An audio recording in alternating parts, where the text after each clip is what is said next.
कभी कभी हम जिस इंसान के लिए सब कुछ कर देते हैं वही इंसान हमें सबसे ज़्यादा तोड़ देता है, और जिस इंसान को हम कभी नोटिस भी नहीं करते शायद वही हमसे सबसे ज़्यादा प्यार करता होता है। मेरा नाम शाव है, और अगर मुझे मेरी लाइफ दोबारा जीने का एक चांस न मिलता तो शायद मैं कभी समझ ही नहीं पाता कि असली प्यार कैसा होता है। सब कुछ उस दिन से शुरू हुआ जब मेरी आंखें हॉस्पिटल के एक साफेड कमरे में खुली। मैं अपना पूरा बदन हिलाने की कोशिश कर रहा था, लेकिन कुछ भी मूव नहीं हो रहा था। उस दिन मुझे पहली बार रियलाइज़ हुआ मैं पूरी ज़िंदगी गलत इंसान के पीछे भागता रहा, और जिसने बिना किसी एक्सपेक्टेशन के मुझे सब कुछ दिया उससे मैंने कभी देखा ही नहीं। उस रात मैंने आंखें बंद की और दिल से बस एक ही विश मांगी, भगवान अगर एक चांस और मिला, इस बार मैं कभी वो गलती नहीं दोहराऊंगा। और तभी सब कुछ अंधेरा हो गया जब मेरी आंखें दोबारा खुली। मैं हॉस्पिटल में नहीं था, मैं अपने स्कूल यूनिफॉर्म में खड़ा था। मेरे हाथ में बबल टी थी, सामने वही मार्केट, वही सीज़न, वही दिन। मैं शॉक में जम गया। क्या मैं वापस आ गया? मैंने जल्दी से फ़ोन निकाला, डेट देखी। ये वही दिन था जिस दिन मेरी ज़िंदगी बदलने वाली थी। मेरा दिल इतनी ज़ोर से धड़क रहा था कि मुझे अपनी हार्ट बीट सुनाई दे रही थी। इस बार मैं किसी और के लिए नहीं जीने वाला था। इस बार मैं उन लोगों की कदर करूंगा जो सच में मेरे अपने थे। और सबसे पहले मुझे वेरा को ढूंढना था। मैं कुछ देर तक वही खड़ा रह गया। हाथ में बबल टी थी, लेकिन दिमाग में सिर्फ एक ही चेहरा घूम रहा था, वेरा। इस बार मुझे उससे खोना नहीं था। पिछली ज़िंदगी में मैंने उससे कभी इंपॉर्टेंस ही नहीं दी, और जब उसकी वैल्यू समझ आई तब तक बहुत देर हो चुकी थी। मैंने गहरी सांस ली और खुद से कहा, शाओ इस बार किसी और के लिए नहीं, उन लोगों के लिए जीना जो सच में तेरे अपने हैं। मैं बबल टी शॉप के अंदर गया, दूर खुला, और मेरी नज़र सीधा उस पर पड़ी। वेरा, वही शांत चेहरा, वही सिंपल कपड़े, वही एक्सप्रेशन जो हमेशा सबसे अलग होता था। लेकिन इस बार मैं उससे पहली बार सच में देख रहा था। पिछली लाइफ में मेरी नज़रें सिर्फ मियाँ को ढूंढती थी। आज पता चल रहा था असली खूबसूरती कितनी सिंपल होती है। तभी शॉप का दूर दोबारा खुला, मियाँ अंदर आई। उसके फेस पर वही कॉन्फिडेंट स्माइल थी, उससे पूरा यकीन था। मैं उसके लिए ही बबल टी लेकर खड़ा हूँ। पहले वाला शाव होता तो बिना सोचे उसके हाथ में कप दे देता, लेकिन अब सब कुछ बदल चुका था। मियाँ मुस्कुराकर मेरे पास आई। लाट हो गए ना? उसने हाथ आगे बढ़ाया, जैसे ड्रिंक ऑलरेडी उसकी हो। मैं कुछ सेकंड उससे देखता रहा, फिर मैंने कप वेरा की तरफ बढ़ा दिया। तुम लोग ही? शॉप में एकदम साइलेंस छा गया। वेरा ने मेरी तरफ देखा, उसकी आंखों में कन्फ्यूजन साफ दिख रहा था, जैसे उससे यकीन ही ना हो रहा हो। मियाँ भी बिल्कुल शॉक थी। उसने हंसते हुए कहा, शाओ ये मेरा ड्रिंक है ना? मैं शांत आवाज़ में बोला, नहीं, अगर तुम्हें चाहिए तो काउंटर वहाँ है। एक पल के लिए उसके फेस की स्माइल गायब हो गई। शायद पहली बार उसने रियलाइज़ किया कि मैं उसके हिसाब से बिहेव नहीं कर रहा। वेरा कप लेने में भी हेजिटेट कर रही थी। मैं हल्का सा मुस्कुरा दिया, डोंट वरी, सिर्फ एक ड्रिंक ही तो है। उसने धीरे से कप ले लिया। उसकी आंखों में जो सरप्राइज था वो शायद मैं कभी भूल नहीं पाऊंगा। मियाँ ने ऑकवर्ड सिचुएशन संभालने की कोशिश की। ठीक है, मुझे नया दिला दो। मैं सीधा बोला, नहीं, मैं किसी और के लिए नहीं ला रहा। उसके बाद मैंने पहली बार देखा, उसके कॉन्फिडेंस में हल्की सी डरार आ गई थी। मैं जानता था ये सिर्फ बबल टी नहीं थी, ये मेरी पुरानी ज़िंदगी से बाहर निकालने का पहला कदम था। थोड़ी देर बाद वेरा को किसी का फ़ोन आया, वो बाहर चली गई। मैं उसके लिए एक और वार्म ड्रिंक ऑर्डर कर दिया। मुझे याद था उससे ठंडी चीज़ें पसंद नहीं थी। ये बात मैंने पिछली लाइफ में हॉस्पिटल के उन 3 सालों में नोटिस की थी। जब वो वापस आई, मैंने कप उसकी तरफ बढ़ा दिया। ये तुम्हारे लिए? उसने हैरानी से पूछा। तुम्हें कैसे पता? मैं बस मुस्कुरा दिया। कभी कभी इंसान नोटिस भी कर लेता है। उसके चेहरे पर एक छोटी सी स्माइल आ गई। शायद पहली बार उसने मुझे सिर्फ मियाँ का दीवाना नहीं, बल्कि एक अलग इंसान देखा। उसके जाने के बाद मैं सीधा घर चला गया। पापा सोफा पर बैठे किताब पढ़ रहे थे। उन्होंने मुझे देखा और मुस्कुरा दिए। बस इतनी सी स्माइल देखकर ही मेरी आंखें भर आईं। पिछली लाइफ याद आ गई। हॉस्पिटल के वो दिन जब सिर्फ मेरी वजह से मेरे पेरेंट्स रोज़ टूट रहे थे। मैं बिना कुछ बोले उनके पास जाकर बैठ गया। पापा ने हैरान होकर पूछा, क्या हुआ? आज इतना शांत क्यों है? मैं बस उन्हें देखकर मुस्कुरा दिया, कुछ नहीं, बस आप दोनों का ख्याल रखना है। पापा हंस पड़े। लगता है मेरा बेटा सच में बड़ा हो गया। उन्हें क्या पता था, मैं सिर्फ बड़ा नहीं हुआ था, मैं एक पूरी ज़िंदगी जीकर वापस आया था। उस रात मैं अपने रूम में गया, फ़ोन उठाया, और पहली बार मैंने वेरा का कॉन्टैक्ट ढूंढना शुरू किया। इस बार मैं उससे कभी अपनी ज़िंदगी से जाने नहीं दूंगा। उस रात मैं बहुत देर तक सो ही नहीं पाया। फ़ोन मेरे हाथ में था और स्क्रीन पर सिर्फ एक नाम था, वेरा। पहली बार मैं उसका प्रोफाइल इतनी ध्यान से देख रहा था। सिंपल प्रोफाइल पिक्चर, न कोई एटीट्यूड, न शो ऑफ, बिल्कुल उसकी तरह। मैं सोच रहा था, इतने सालों तक मैंने इस लड़की को इग्नोर कैसे कर दिया। मैंने चैट खोली और जो मैंने देखा उसने मुझे अंदर से हिला दिया। हर बर्थडे पर उसने मुझे विश किया था, हर फेस्टिवल पर मैसेज भेजा था, और मेरी तरफ से बस एक या दो words, thanks, okay, got it, बस इतना ही। मैं खुद से नफरत करने लगा। एक इंसान इतनी सिंसेरिटी से मेरी लाइफ में था और मैं उसकी एग्जिस्टेंस तक फील नहीं कर पाया। मैंने मैसेज टाइप किया, थैंक यू फॉर एवरीथिंग, लेकिन सेंड करने से पहले ही डिलीट कर दिया। अभी नहीं, अभी सिर्फ वर्ड्स का कोई मतलब नहीं था। मुझे अपने एक्शन से सब प्रूव करना था। अगली सुबह मैं अलार्म बजने से पहले ही उठ गया। मिरर के सामने खड़ा होकर मैंने खुद को देखा। इस बार मेरा टारगेट सिर्फ एग्जाम्स क्लियर करना नहीं था, मुझे अपनी पूरी लाइफ बदलनी थी। मैं स्कूल सबसे पहले पहुंच गया। क्लासरूम ऑलमोस्ट खाली था। थोड़ी देर बाद मेरा बेस्ट फ्रेंड लियो अंदर आया। मुझे देखते ही उसने सरप्राइज से कहा, ब्रो तू तू तो इस टाइम मियाँ के घर के बाहर होता था। मैं हंस पड़ा। वो सब खत्म। लियो कुछ सेकंड्स तक मुझे देखता रहा, फिर बोला, फाइनली। मुझे लगता था तू कभी सुधरेगा ही नहीं। उसकी बात सुनकर मैं बस स्माइल कर दिया। अगर उससे पता होता कि मैं सिर्फ सुधरा नहीं, पूरा इंसान ही बदल चुका हूं। मैं उसके लिए ब्रेकफास्ट लेकर आया था। उसने हैरान होकर पूछा, आज इतना जेनरस कैसे हो गया? मैं बोला, बस। दोस्त की वैल्यू समझ आ गई। उसने हंसते हुए ब्रेकफास्ट ले लिया। थोड़ी देर बाद उसने धीरे से पूछा, सच बता, मियाँ का चैप्टर क्लोज? मैं बिना सोचे बोला, फॉरएवर। लियो ने टेबल पर हाथ मारा। फाइनली। मुझे लगा था तू कभी उसके जादू से बाहर ही नहीं निकलेगा। उसकी बात सुनकर मुझे सिर्फ एक ही थॉट आया, सच में वो जादू ही था। तभी क्लासरूम का दूर खुला। मियाँ अंदर आई। उसकी आंखें हल्की सी लाल थी, जैसे रात भर सोई ना हो। पहले होता तो मैं तुरंत उसके पास चला जाता, लेकिन इस बार मैंने सिर्फ एक बार उसकी तरफ देखा और फिर अपनी बुक खोल ली। उसने शायद एक्सपेक्ट किया था मैं उससे मनाऊंगा, सॉरी बोलूंगा, उसके आसपास घूमूंगा, लेकिन मैं बिल्कुल नॉर्मल था।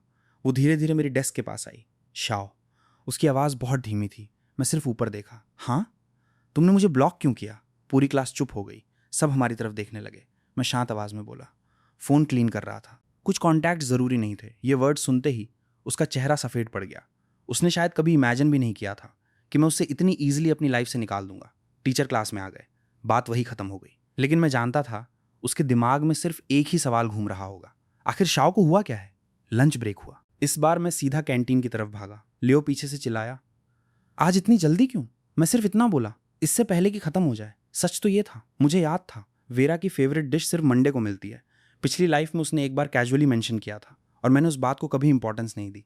लेकिन इस बार मैं उसके लिए वो डिश लेकर ही रहूँगा। लाइन बहुत लंबी थी। दूर से मैंने वेरा को भी आते देखा। उसने लाइन देखी और बस चुपचाप पीछे खड़ी हो गई। उसके चेहरे पर हल्का सा डिसअपॉइंटमेंट था। मैं बिना कुछ सोचे 2 एक्स्ट्रा पोर्शंस ऑर्डर कर दिए। लियो ने पूछा, तू इतना खाना कब से खाने लगा? मैं बस मुस्कुरा दिया, ये मेरे लिए नहीं है। और मैं सीधा वेरा की तरफ चल पड़ा। मैं 2 गरम लंच ट्रेज लेकर धीरे धीरे वेरा की तरफ बढ़ा। उसने मुझे आते देखा, फिर मेरी ट्रे की तरफ और फिर मेरी आंखों में। ये? उसकी आवाज़ में हैरानी थी। मैं हल्का सा मुस्कुरा दिया। लग रहा था तुम लाइन में खड़ी रहोगी तो लंच खत्म हो जाएगा। कुछ पल के लिए वो बस मुझे देखती रही, जैसे उससे यकीन ही ना हो रहा हो कि कोई उसके बारे में इतना सोच भी सकता है। थैंक यू, उसने धीरे से कहा। मैंने ट्रे उसके सामने रख दी। कोई बात नहीं। हम दोनों कैंटीन के एक कोने वाली टेबल पर बैठ गए। ना कोई ऑकवर्ड साइलेंस, ना कोई ज़बरदस्ती की बातें, बस एक अजीब सा सुकून। तभी मेरी नज़र दूर खड़ी मियाँ पर पड़ी। वो हमें देख रही थी। उसके चेहरे पर कन्फ्यूजन साफ दिख रहा था। शायद पहली बार मैं उसकी दुनिया का सेंटर नहीं रहा था और उससे ये बात हजम नहीं हो रही थी। मैंने बस एक बार उसकी तरफ देखा, फिर बिना कुछ सोचे अपनी नज़र वापस वेरा पर ले आया। अब मेरी प्रायोरिटी बदल चुकी थी। लंच के बाद जब हम क्लासरूम की तरफ लौट रहे थे, वेरा अचानक रुक गई। तुम आजकल बहुत अलग लग रहे हो। मैं मुस्कुरा दिया। अच्छा चेंज? उसने हल्की सी स्माइल के साथ सर हिला दिया। हाँ, पहले से काफ़ी अलग। उसकी ये बात सुनकर मेरे दिल में एक अजीब सी खुशी हुई। शायद मैं वाकई बदल रहा था, लेकिन मुझे बिल्कुल अंदाज़ा नहीं था कि मेरी ये बदली हुई ज़िंदगी बहुत जल्द एक ऐसे राज से टकराने वाली थी जो सिर्फ मेरी ही नहीं बल्कि वेरा की पूरी ज़िंदगी बदल देगा। उस दिन के बाद मेरी रूटीन पूरी तरह बदल गई थी। मैं अब स्कूल सिर्फ अटेंडेंस के लिए नहीं आता था। हर दिन मेरे पास एक नया रीज़न होता था और वो रीज़न था वेरा। मैं उससे इम्प्रेस करने की कोशिश नहीं कर रहा था, बस उसके साथ नॉर्मल रहना चाहता था, क्योंकि मुझे पता था असली फीलिंग्स को दिखाने के लिए बड़े बड़े डायलॉग्स की ज़रूरत नहीं होती। छोटी छोटी बातें ही काफ़ी होती हैं।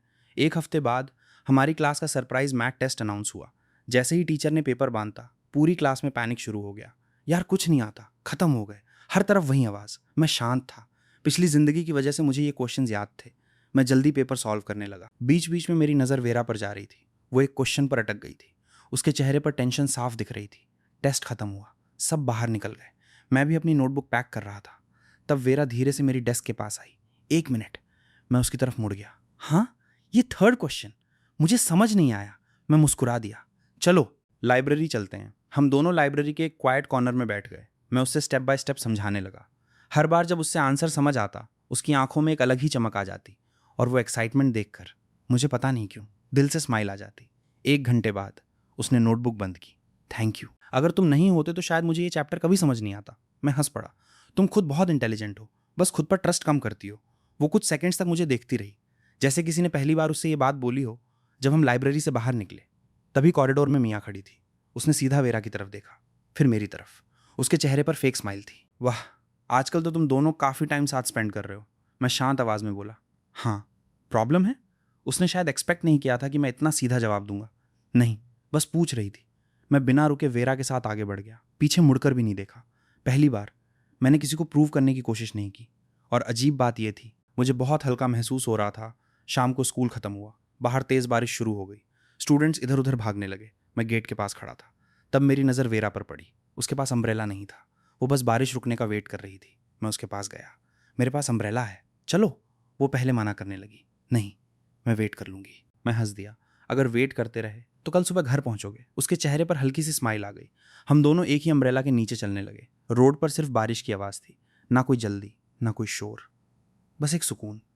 मुझे तब बिल्कुल अंदाज़ा नहीं था कि इसी बारिश के दिन कोई दूर खड़ा हमें देख रहा था और उसकी आंखों में जलन पहली बार साफ दिख रही थी। उस दिन की बारिश शायद सिर्फ मौसम में नहीं हुई।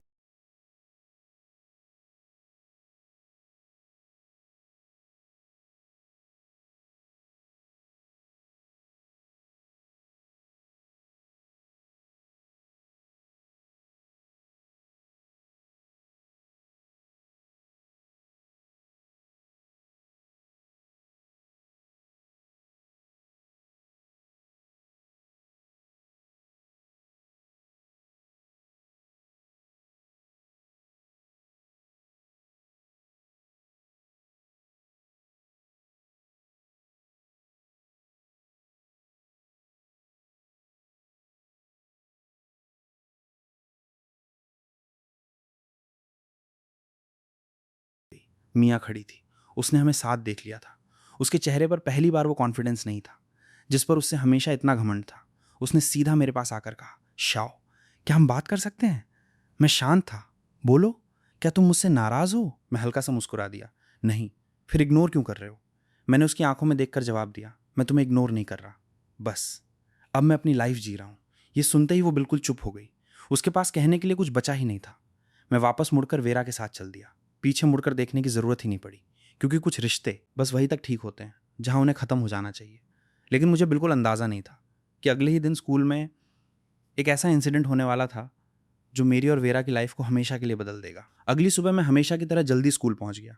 आज पता नहीं क्यों दिल थोड़ा बेचैन था, जैसे कुछ बुरा होने वाला हो।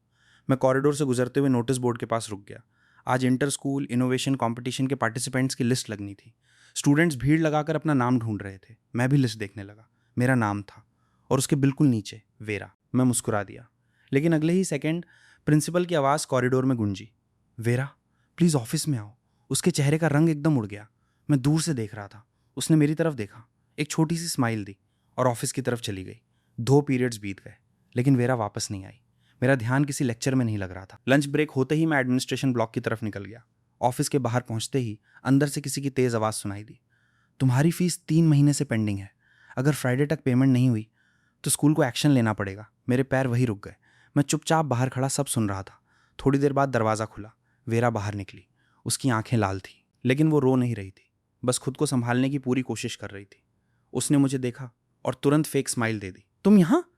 मैं कुछ सेकंड्स तक उसकी आंखों में देखता रहा। तुम ठीक हो? हाँ, बस थोड़ा पेपर वर्क था। मैं समझ गया वो झूठ बोल रही थी, लेकिन मैंने उससे फोर्स नहीं किया। उस शाम मैं सीधा घर नहीं गया। वो झूठ बोल रही थी तो लेकिन मैंने अपने एक पुराने टीचर को कॉल किया। सर, मुझे स्कूल स्कॉलरशिप के बारे में कुछ इन्फॉर्मेशन चाहिए। सर ने हैरानी से पूछा, तुम्हारे लिए? मैं धीरे से बोला, नहीं, एक दोस्त के लिए। उस रात मुझे पता चला वेरा के पापा का बिजनेस 2 साल पहले बंद हो गया था। उनकी हेल्थ भी खराब रहती थी और घर चलाने के लिए वेरा स्कूल के बाद पार्ट टाइम काम करती थी।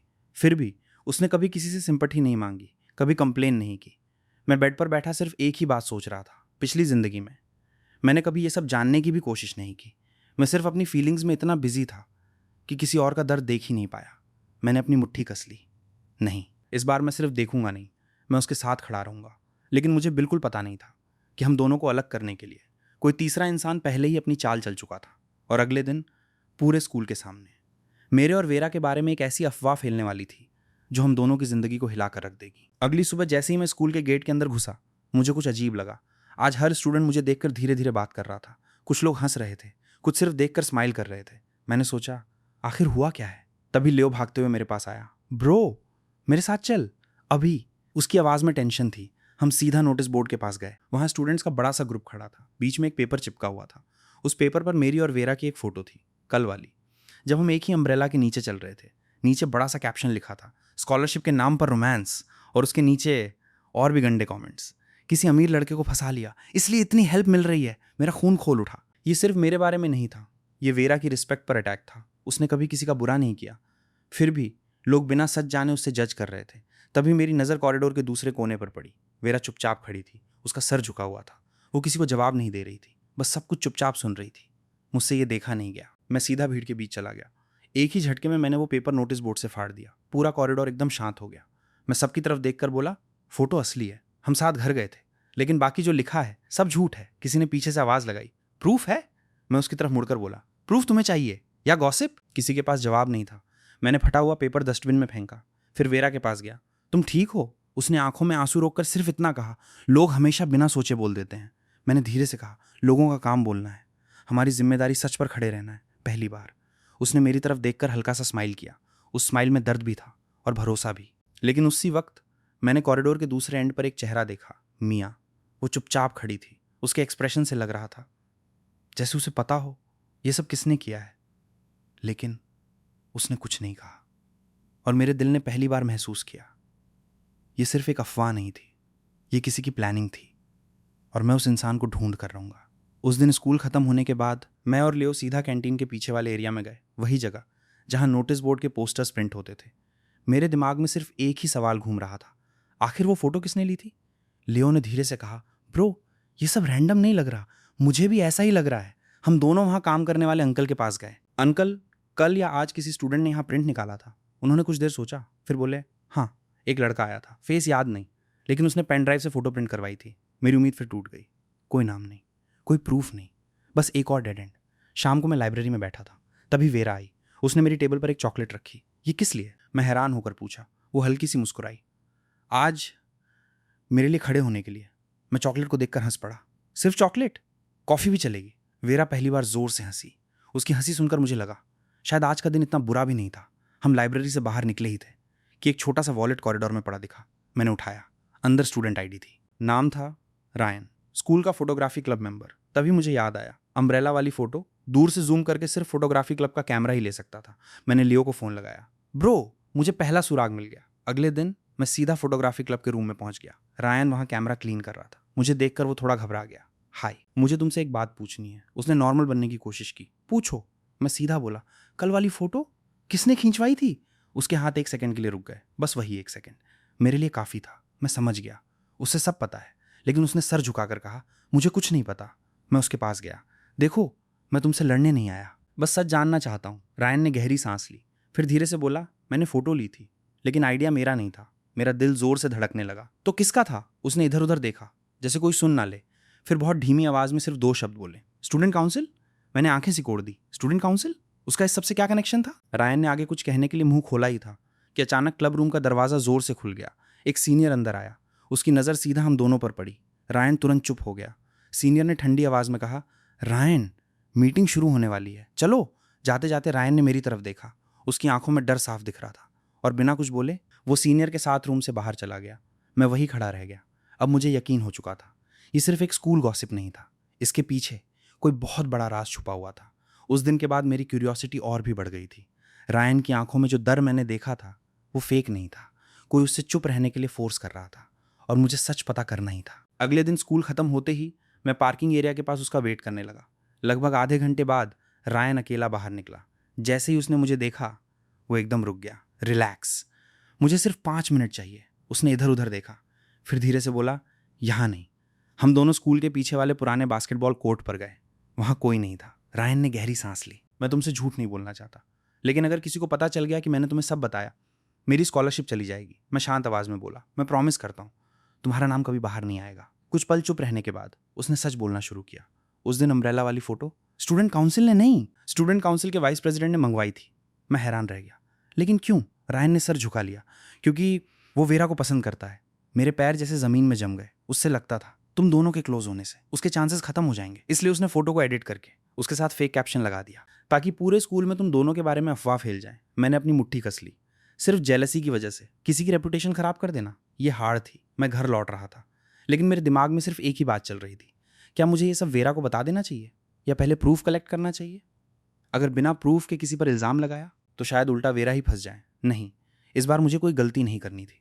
सब कुछ सोच समझ कर करना था। अगली सुबह असेंबली के बाद प्रिंसिपल ने अनाउंसमेंट की, एनुअल लीडरशिप सिलेक्शन अगले हफ्ते होगी।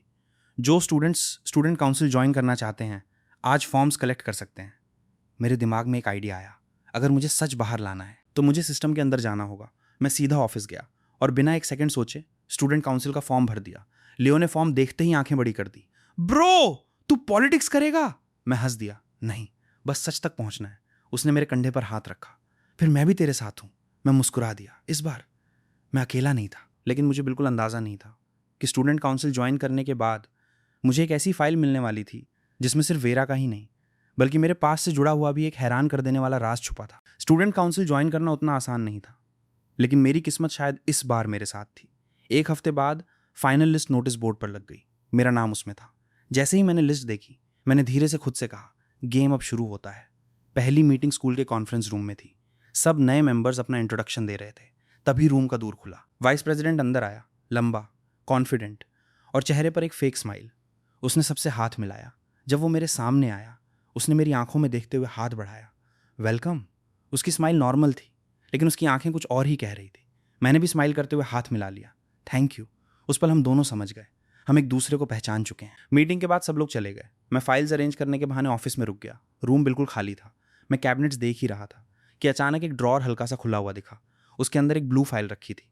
फाइल के कवर पर सिर्फ इतना लिखा था, कॉन्फिडेंशियल। मैंने फाइल खोली। अंदर स्कॉलरशिप रिकॉर्ड्स थे, कॉम्पिटिशन रिपोर्ट्स और कुछ कंप्लेंट लेटर्स। सब नॉर्मल लग रहा था। फिर एक फोल्डेड पेपर नीचे से गिर गया। मैंने उसे उठाया। उस पर किसी ने हाथ से लिखा था, वेरा को काउंसिल से दूर रखना। अगर वो सिलेक्ट हो गई तो प्लान फेल हो जाएगा। मेरी हार्ट बीट एकदम तेज हो गई। ये सिर्फ जेलसी नहीं थी, कोई पहले से प्लानिंग कर रहा था। लेकिन किस लिए? वेरा ने ऐसा क्या देख लिया था जो लोग उससे इतना डर रहे थे? तभी मुझे कॉरिडोर से फुटस्टेप्स की आवाज़ सुनाई दी। कोई ऑफिस की तरफ आ रहा था। मैंने जल्दी से पेपर फोल्ड किया और अपनी नोटबुक के बीच छुपा दिया। दूर धीरे से खुला। वाइस प्रेसिडेंट अंदर आया। उसने सीधा मेरी तरफ देखा। तुम अभी तक यहीं हो? मैं बिल्कुल नॉर्मल बन गया। हाँ, बस फाइल्स अरेंज कर रहा था। उसने कुछ सेकंड्स तक मेरी आंखों में देखा, जैसे वो समझने की कोशिश कर रहा हो कि मैंने कुछ देखा तो नहीं। फिर वो मुस्कुरा दिया। गुड, रिस्पॉन्सिबल स्टूडेंट्स मुझे पसंद हैं। मैं भी मुस्कुरा दिया, लेकिन अंदर ही अंदर मैंने फैसला कर लिया था। अब ये सिर्फ वेरा की रेपुटेशन का सवाल नहीं था। इस स्कूल में कुछ बहुत बड़ा छुपा हुआ था, और चाहे जो हो जाए, मैं उस सच को बाहर लाकर ही रहूंगा। उस रात जब मैं घर पहुंचकर उस फोल्डेड पेपर को दोबारा पढ़ने लगा, तब मुझे उसके पीछे पेंसिल से लिखी एक हल्की सी लाइन नजर आई। मैं लाइट के नीचे पेपर घुमाकर देखने लगा, और जैसे ही वो वर्ड साफ दिखाई दिए, मेरी सांसें रुक गईं। उस पर लिखा था, storage room B, 8:30 PM, Friday. ये एक एड्रेस था या किसी सीक्रेट मीटिंग का इन्विटेशन? मुझे नहीं पता था, लेकिन एक बात पक्की थी, फ्राइडे की रात मेरी जिंदगी दोबारा बदलने वाली थी। पूरा फ्राइडे। मेरा ध्यान किसी क्लास में नहीं था। टीचर क्या पढ़ा रहे थे मुझे कुछ समझ ही नहीं आ रहा था। मेरे दिमाग में सिर्फ एक ही लाइन घूम रही थी, स्टोरेज रूम बी, 8:30 PM। ये सिर्फ एक लोकेशन थी या किसी ने जानबूझकर मुझे वहां बुलाया था? स्कूल खत्म होने के बाद मैं नॉर्मल बिहेव करने की पूरी कोशिश कर रहा था। लियो ने तुरंत नोटिस कर लिया। ब्रो, तू आज बहुत चुप है। मैं हंसने की एक्टिंग करते हुए बोला, कुछ नहीं, लगता है झूठ बोलना अभी भी नहीं आया। उसने मेरी आंखों में देखकर कहा। मैं कुछ सेकंड्स चुप रहा, फिर धीरे से बोला, आज रात मुझे स्कूल वापस आना है। लियो ने बिना एक सेकंड सोचे जवाब दिया, मैं भी आऊँगा। नहीं, मुझे ये काम अकेला करना होगा। उसने मेरे कंधे पर हाथ रखा। फिर एक प्रॉमिस कर, कोई प्रॉब्लम हो तो मुझे कॉल करेगा। मैंने सर हिला दिया। रात के 8:20 बज रहे थे। स्कूल लगभग खाली हो चुका था। सिक्योरिटी गार्ड फ्रंट गेट पर था। मैं बाउंड्री वॉल के पास से अंदर घुस गया। दिल इतनी जोर से धड़क रहा था जैसे हर धड़कन कॉरिडोर में गूंज रही हो। स्टोरेज रूम भी स्कूल के सबसे पुराने ब्लॉक के पीछे था। मैं धीरे धीरे उस तरफ बढ़ने लगा। दूर के पास पहुंचते ही मुझे अंदर से आवाज़ें सुनाई दी। मैं खिड़की के पास झुक गया। अंदर 3 लोग खड़े थे। उनमें से एक स्टूडेंट काउंसिल का वाइस प्रेसिडेंट था, दूसरा फोटोग्राफी क्लब का रायन, और तीसरा, उसका चेहरा अंधेरे की वजह से साफ दिख नहीं रहा था। वाइस प्रेसिडेंट की आवाज़ सुनाई दी, जो फोटो वायरल हुई थी उसके बारे में कोई मुंह नहीं खोलेगा। रायन ने धीरे से कहा, मैंने किसी को कुछ नहीं बताया। वाइस प्रेसिडेंट ने ठंडी स्माइल के साथ जवाब दिया, अच्छा है, क्योंकि अगर सच बाहर आया तो सिर्फ हमारी नहीं, बहुत लोगों की प्रॉब्लम शुरू हो जाएंगी। मैंने तुरंत अपना फ़ोन निकाला, रिकॉर्डिंग ऑन कर दी। बस मुझे थोड़ा और प्रूफ चाहिए था। तभी मेरे पैर के नीचे एक पुरानी लकड़ी जोर से क्रैक कर गई। अंदर एकदम खामोशी छा गई। किसने आवाज़ की? किसी ने जोर से पूछा। मेरी सांसें रुक गईं। दूर धीरे धीरे खुलने लगा। मैं तुरंत पीछे की तरफ भागा। कॉरिडोर अंधेरा था। पीछे से फुटस्टेप्स मेरी तरफ आ रहे थे। मैं जितनी तेज भाग सकता था भाग रहा था। एक मोड़ पर मुड़ते ही मेरा किसी से जोर से टकराव हुआ। फ़ोन मेरे हाथ से गिर गया। मैं गुस्से में उठा ही था कि सामने का चेहरा देखकर जम गया। वेरा, तुम? उसने भी हैरानी से पूछा। शाओ, तुम यहाँ क्या कर रहे हो? मैं जवाब देता, उससे पहले ही पीछे से फ्लैशलाइट की रोशनी हम दोनों पर पड़ी। एक सिक्योरिटी गार्ड जोर से चिल्लाया, वहाँ कौन है? और उसके पीछे वाइस प्रेसिडेंट भी अंधेरे से बाहर निकाल चुका था। उसकी आंखों में पहली बार राहत थी और मुझे तब समझ आ गया, उसने मुझे देख लिया है। फ्लैशलाइट की रोशनी सीधा हम दोनों के चेहरे पर पड़ी। रुको! सिक्योरिटी गार्ड जोर से चिल्लाया।